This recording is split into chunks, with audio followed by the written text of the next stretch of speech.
Et avec cette joyeuse bande aujourd'hui avec à ma droite, Philippe Bilger. Bravo. Bravo. Très bien. Comme les Russes. Qui a une superbe cravate. Oui. Ouais. Mais pas que. Ah. Voilà, c'est important de le dire. Jean Dorido, docteur en psychologie, bravo. Bonsoir les amis, merci. Qui a un côté BHL avec sa chemise blanche. Oui. Et Samuel Botton, expert en communication chez Step Conseil, bravo. Je suis là incognito. Et vous, au 0826 300 300, on est ravis de vous accueillir. On est ensemble jusqu'à 19h30. Et mes applaudissements. Et Cécile de Bégibus, J'ai pas bien entendu. Non, je plaisante. Allez, les amis, on y va parce que le temps file. Le grand débat du jour dans quelques instants. On revient sur Sébastien Lecornu qui dit non pour l'instant au 49.3 pour le budget, mais à l'Assemblée nationale comme au Sénat, certains estiment que sans ce levier, l'impasse demeure. Donc le Premier ministre, avance sous pression entre le blocage politique et peut-être le risque de passage en force. Et on vous pose cette question. Lecornu doit-il trahir sa parole sur le 49.3 ? Eh bien, vous dites non à 62%. Vous voulez réagir ? Le 0826 300 300 et moi je crois qu'il doit trahir sa parole, tant pis, j'aime pas quand les politiques trahissent leur parole, mais là il faut quand même que la France ait un budget. Et puis la question du soir en France, un meurtre ou un assassinat tous les 8 heures en moyenne. La violence continue de s'aggraver en 2025. En un an, selon le service statistique ministériel de la sécurité intérieure, les homicides ont augmenté de 8%, ce qui confirme une tendance très préoccupante. Et on vous pose cette question, plus 43% d'homicides en 8 ans, la France est-elle devenue en coupe-gorge ? Oui, et moi je le dis, contrairement à Éric Dupond-Moretti qui disait que l'insécurité était un fantasme, que la France est devenue un véritable coup de gorge, puisque si on compte les tentatives d'homicide, on dépasse, accrochez-vous bien, les 4000 cas par an. Vous voulez réagir ? Encore et toujours le 0826 300 300. Et tout de suite, le grand débat du jour. Je ne vais pas faire de grands discours puisque cette instabilité et la crise politique et parlementaire que nous connaissons commandent à l'humilité et à la sobriété.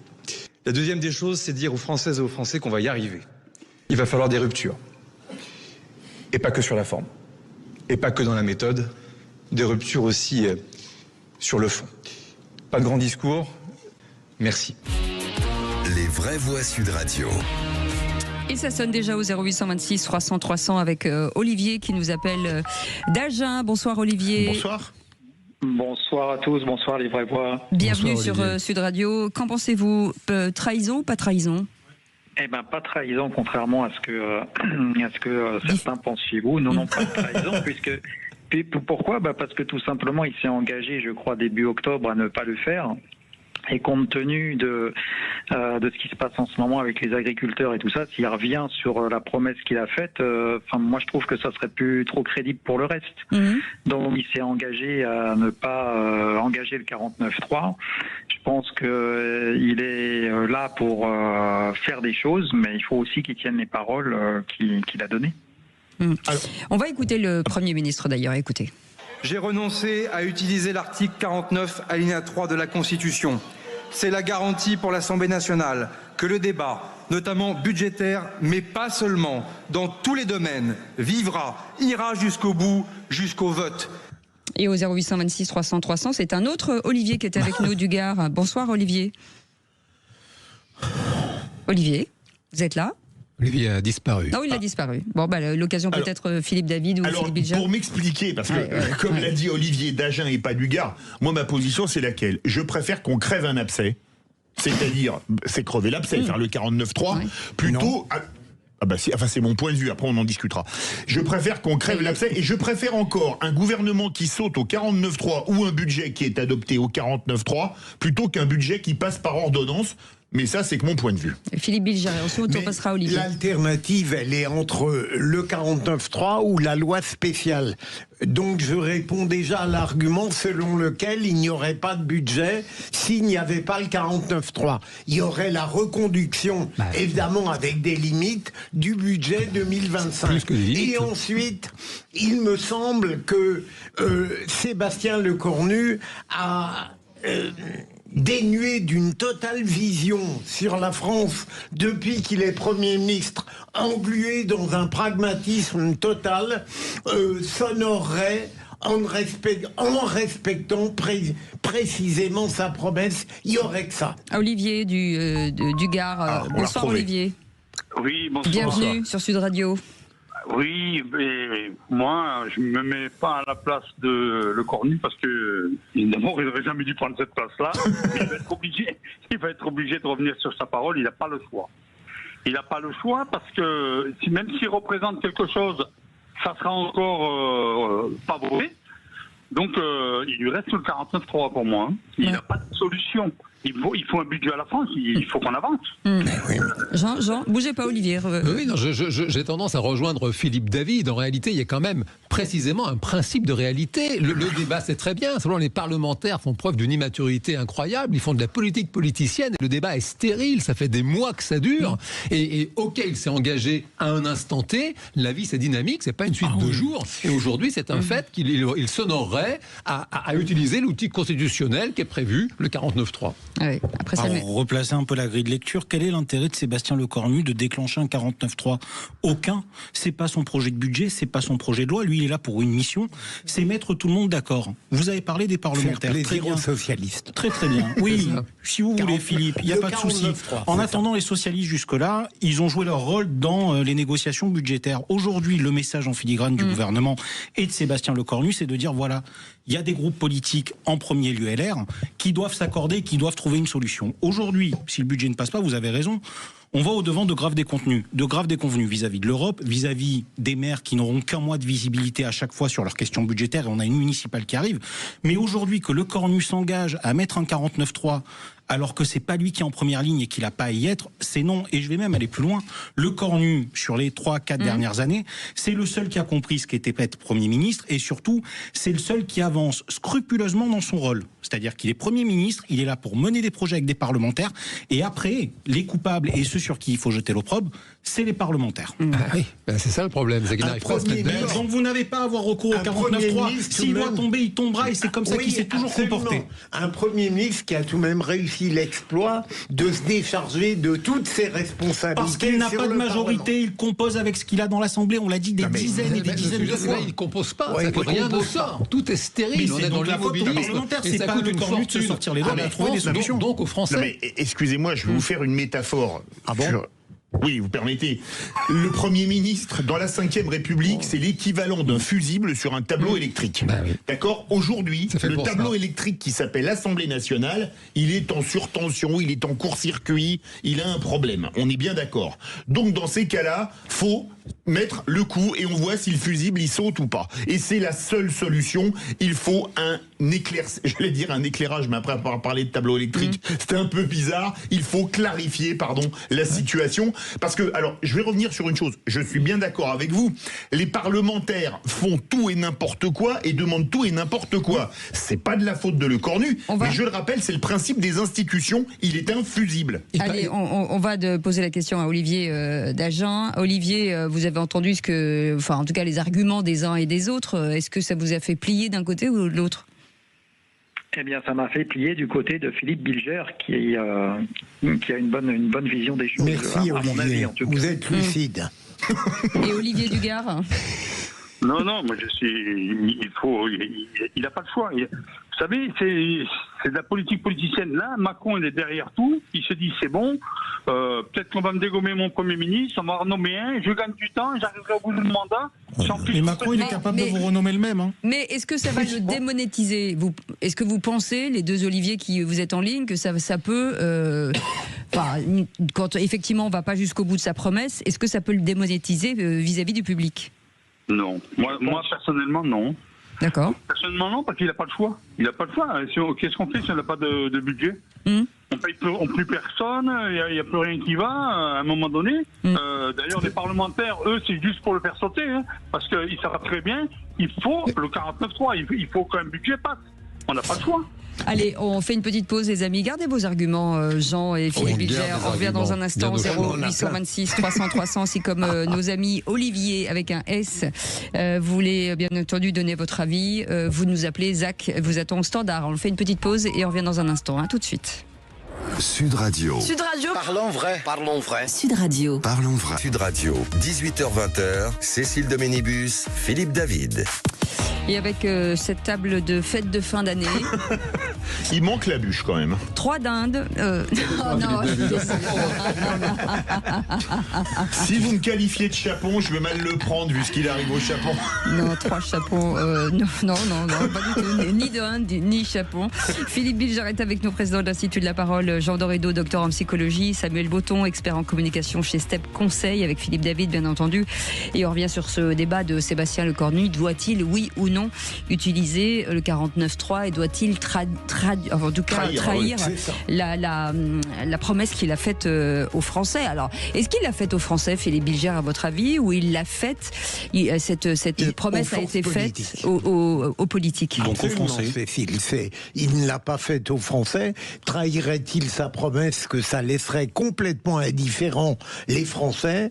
Mais je crois qu'en effet, compte tenu de la pauvreté de la politique sous Sébastien Lecornu, eh bien, il faut donner à la limite un petit peu d'espoir, une promesse qu'il tient. Oui. Voilà, c'est bien. Sur les politiques qui trahissent leurs promesses, il y a quand même quelques précédents. Les Français ont quand même c'est exactement ce que je pensais. Oui, mais le fait de ne pas trahir, ça créerait un autre précédent. C'est-à-dire que là, le précédent en question, il va coûter 12 milliards d'euros. C'est-à-dire que si la loi spéciale est votée, ça a été évalué il n'y a pas très longtemps, à un coût de 12 milliards d'euros. C'est l'argent des Françaises et des Français, 12 milliards pour des parlementaires qui n'arrivent pas à se mettre d'accord parce qu'ils pensent d'abord à leur intérêt personnel avant de penser à l'intérêt supérieur de la France. C'est quand même, ça fait cher l'addition. Je suis entièrement d'accord. Paris vaut bien une messe, disait Henri IV. Eh bien, permettez-moi de vous dire qu'un reniement vaut bien 12 milliards d'euros. Exactement.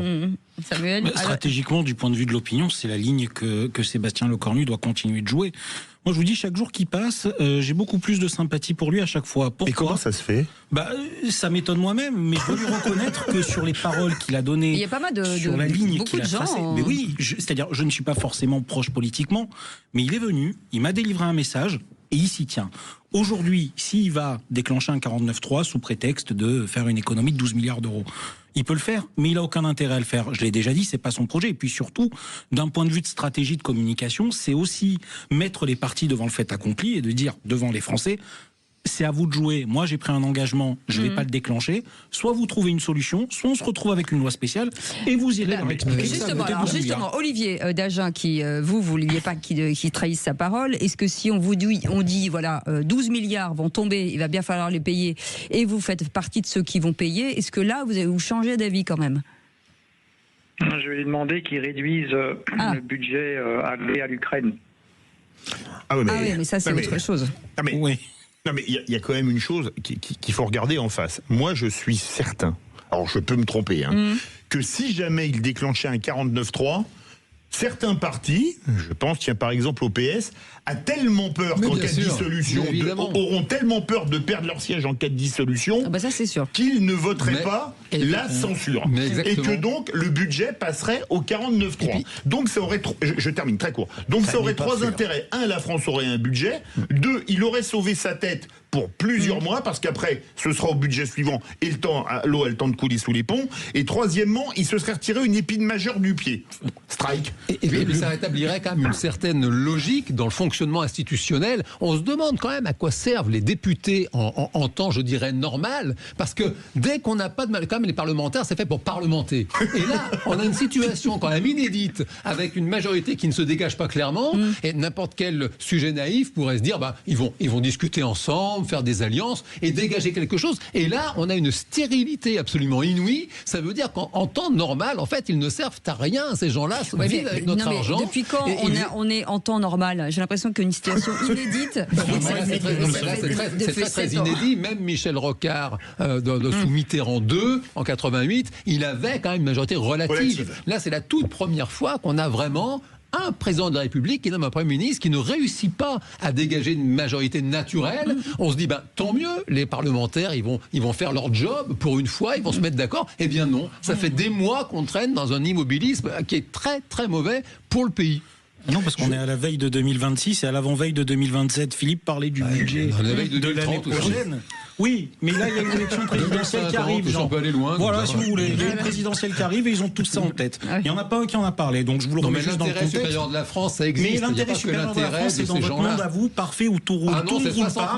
Et ça fait 1 an et demi qu'on est dans un bordel sans nom, avec des majorités relatives et 4 blocs de pouvoir qui sont complètement désaxés. Même en restant dans votre point de vue, mon cher Philippe, qui est le meilleur. Il ne faut pas exagérer le terme trahison. Lorsqu'il a dit qu'il n'utiliserait plus le 49.3, c'était destiné au Parti Socialiste. Bien sûr, c'était pour acheter, mais bien sûr. Non, mais bien sûr. attendez. Renierait-il cette proposition que ce ne serait pas un cataclysme? Et puis permettez-moi de vous dire une chose très courte. Vu le nombre de fois où le PS s'est trahi sur les 40 dernières années... C'est pas une raison, Philippe. Je vous écoute, j'ai l'impression que c'est ELV et le PS qui dirigent la France. Alors qu'on parle de 2 groupes qui ont cumulé, ont 75 députés. Aujourd'hui, vous avez le Rassemblement National qui est premier, vous avez le bloc présidentiel qui est deuxième, et vous avez ce qui reste du nouveau Front Populaire. Mais à partir de là, c'est avec ça qu'il faut composer. Donc vous pouvez me présenter ces choses-là dans tous les sens. Aujourd'hui, c'est pas aux députés socialistes qu'il a dit il n'y aura pas de 49.3. Peut-être, mais quand vous concédez ça à des parlementaires, vous vous adressez aux Français. Donc la promesse, elle a été prise devant le peuple, que vous le vouliez ou non. Non. Si, quand vous montez à la tribune sous l'autorité de la présidente de l'Assemblée nationale. Mais peu importe, c'est un message qui est délivré aux Français, Philippe. Non, pas du tout. Pardon de le rappeler sur le nombre de députés comme ça, des groupes divers et variés. C'est un principe de psychologie élémentaire. Oui, c'est que c'est toujours le maillon le plus faible qui décide de la force d'une chaîne. Et là, précisément, on a vraiment le cas typique. Les LR, c'est eux qui bloquent. Vous avez raison, du plus petit de l'Assemblée qui arrive à tout bloquer. Si vous me permettez un jeu de mots, le maillot de faible, ça fait l'Olivier Fort. Ah oui, super. Très bien. Personne lui a fait celle-là, c'est ça qui est bien. On remercie nos 2 Olivier d'Agen et Olivier du Gard, pardon. On vous embrasse, les amis. On vous souhaite de belles fêtes de fin d'année. Décidément. J'ai n'importe quoi, moi, c'est pas possible. Envoyez-moi à l'abattoir, s'il vous plaît. Non. Ben voilà, c'est comme ça, au moins vous me réclamez quand je dis ça. Voilà. Et tout de suite, et si j'étais ministre? Les vraies voix Sud Radio, si j'étais ministre. Qu'est-ce que je vais devenir? Je suis ministre, je ne sais rien faire. Et si vous étiez justement ministre du numérique, et c'est Patrick de Seine-Saint-Denis qui est avec nous. Bonsoir Patrick. Bonsoir. Bonjour, pardon. Bonsoir Cécile. Bonsoir Monsieur le Ministre. Merci d'avoir accepté cette invitation dans votre agenda difficile. Quelle va être votre première proposition? Eh bien, ma première proposition que je ne ferai pas, par exemple, c'est de prendre des intérêts dans une licorne française en mettant quelques centaines d'euros, en étant ministre de l'Industrie et me retrouvant à la tête de centaines de millions d'euros plus tard. Mais ce que je ferai pour de vrai, pour les Français, je ferai la portabilité numérique. Je m'explique. Sur les réseaux sociaux, vous êtes la richesse, c'est les données personnelles et on devrait rester propriétaire de ces données personnelles. Et comme on l'a fait pour les abonnements téléphoniques, on a fait en sorte que les abonnés puissent conserver pendant toute leur vie, s'ils le souhaitent, le numéro de téléphone et changer d'opérateur. On devrait pouvoir avoir une portabilité de données numériques qu'on a mises sur les réseaux sociaux, Facebook, Insta, TikTok et autres, et le cas échéant, pouvoir les dupliquer sur un autre réseau social. Ça aurait plusieurs avantages. Le premier, c'est que potentiellement, ça ferait émerger d'autres réseaux sociaux, parce qu'aujourd'hui, on a un monopole sur 4-5 opérateurs dans le monde entier. Et d'autre part, ça aussi permettrait de les mettre en concurrence. Ouais. Donc potentiellement, de faire en sorte qu'ils puissent mettre en avant des règles, par exemple, de gestion et de communication un peu plus claires, parce qu'aujourd'hui, on ne connaît pas l'algorithme. Monsieur le ministre, ça veut dire que ça met fin à l'anonymat? Si vous dites ça, ça veut dire qu'on peut vous retrouver plus facilement. Alors, ce qui a été un sujet, ça serait bien. Non, mais pourquoi pas? Et d'ailleurs, ça serait aussi responsabilisant, parce que la dérive de je me cache derrière mon écran pour avoir des propos racistes, antisémites ou autres. Et j'en passe. Oui, voilà. Multiples et variés. La liste est longue. Exactement. Je pense qu'il faut à un moment donné être adulte et pouvoir s'assumer, puisque souvent on met en avant soi-même ou un avatar qui nous ressemble, j'espère. C'est vrai. J'ai eu peur au départ que Monsieur le ministre ignore que parmi la société française, il y avait des citoyens parfaitement nuls dans ce domaine dont j'étais. Et puis à la fin, c'est devenu très clair. C'est pour ça que pour Philippe Bilger, j'ai un peu expliqué mon propos et j'espère que j'ai été clair pour lui. Vous l'avez S'il a compris, c'est que vous avez été clair, n'ayez aucun doute Si là-dessus. Philippe Bilger a compris le numérique, Voilà. la France entière a compris. Voilà. Jean ou... Oui, alors, très bonne initiative. Très vite, parce qu'on a sûrement. 40 Maintenant, ça me secondes. paraît difficile techniquement parce que quand même les formats de messages sont très différents d'un réseau social à l'autre. Et du coup, la portabilité, passer de Facebook à X Ouais. ou à Un Instagram ou à encore un autre, ça On me a semble compris. compliqué. Rien de plus à ajouter.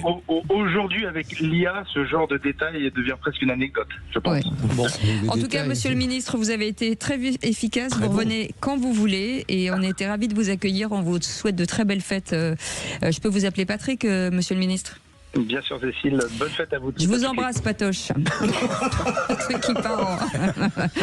Passez de belles fêtes de fin d'année. Allez, dans un instant, le tour de table, le un Seul contre tous. Voilà. Pour un principe de précaution avec les criminels. Ah, voilà. Vous aurez les trois en face de vous. Exactement. Et Philippe Bilger.